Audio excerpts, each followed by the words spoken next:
ایک دفعہ کا ذکر ہے کہ ایک خوبصورت وادی کے دامن میں، جہاں درختوں کے جھرمٹ، بہتی ندیاں اور رنگ برنگے پھولوں سے بھرے باغات تھے، وہاں ایک ننھی شہزادی رہتی تھی۔ اس کا نام فارا تھا اور وہ بہت ہی پیاری اور معصوم تھی۔ فارا کے گالوں پر گلابی رنگ تھا، آنکھیں ستاروں کی مانند چمکتی تھیں اور بال کالے بادلوں کی طرح نرم و ملائم تھے۔ شہزادی فارا کی ایک خاص بات تھی، اسے جنگلوں میں گھومنا بہت پسند تھا۔ وہ اکثر اپنے والدین سے اجازت لے کر جنگل کی سیر کو نکل جاتی، جہاں وہ پھول چنتی، چڑیوں کے گانے سنتی اور جنگل کے جانوروں سے باتیں کرتی۔ ایک دن فارا جنگل میں گھوم رہی تھی جب اس کی نظر ایک خوبصورت ہرنی پر پڑی۔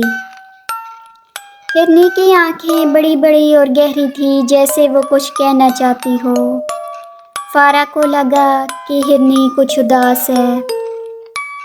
وہ آہستہ آہستہ اس کے قریب آئی اور نرمی سے بولی، تم کیوں اداس ہو پیاری ہرنی؟ ہرنی نے شہزادی فارا کی بات سنی اور آہستہ سے اپنی بات کہی، میرا نام سجیلا ہے، جنگل کی سب سے تیز دوڑنے والی ہرنی، لیکن میں پچھلے کچھ دن بیمار رہی ہوں، جس کی وجہ سے میں آج کل بھاگنے میں کمزور ہو گئی ہوں اور مجھے اپنے دوستوں کے ساتھ کھیلنے میں مزہ نہیں آتا۔ فارا نے کچھ سوچا اور پھر بولی، میرے ساتھ چلو، میں تمہیں خوش کرنے کا طریقہ جانتی ہوں۔ شہزادی نے سجیلا کو اپنے محل کی طرف لے جانے کا سوچا۔ وہ دونوں جنگل کے خوبصورت راستوں سے گزرتے ہوئے محل آن پہنچی۔ شہزادی فارا نے سجیلا کو اپنے محل کے باغ میں رکھا اور وہاں کے باغبان سے کہا، اس خوبصورت ہرنی کو بہترین خوراک دو تاکہ یہ پھر سے تندرست ہو جائے۔ باغبان نے شہزادی کی بات مانی اور ہرنی کی خوب دیکھ بھال کی۔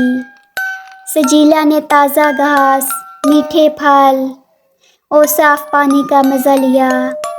کچھ ہی دنوں میں وہ پھر سے تندرست اور خوشحال ہو گئی۔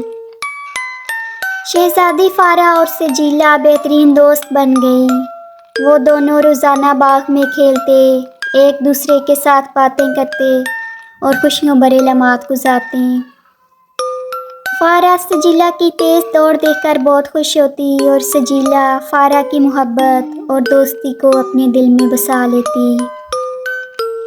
کچھ دنوں بعد شہزادی فارا سجیلا کو واپس جنگل میں چھوڑ آئی، کیونکہ اب وہ اس قابل ہو گئی تھی کہ اپنے دوستوں کے ساتھ بھاگ دوڑ سکے۔ سجیلا اب دوستوں کے ساتھ بھرپور طریقے سے کھیلتی، کودتی اور سارے جنگل میں دوڑتی پھرتی۔ وہ اب بہت خوش رہتی تھی۔ اس کے لیے وہ شہزادی فارا کی بہت ہی شکر گزار تھی، جس نے اس کی دیکھ بھال کی، اس کو اچھی خوراک دی۔ شہزادی اب بھی اکثر اسے ملنے جنگل میں آ جاتی، وہ اس کے ساتھ وقت گزارتی، وہ ہر خوشی اور غم میں اس کے ساتھ ہوتی۔ شہزادی فارا کی محبت اور سجیلا کی وفاداری نے انہیں ہمیشہ کے لیے ایک دوسرے کے دلوں میں بسا دیا، اور یوں شہزادی اور سجیلا کی دوستی ہمیشہ قائم رہی اور وہ دونوں خوشی اور محبت کے ساتھ اپنی زندگی گزارنے لگے۔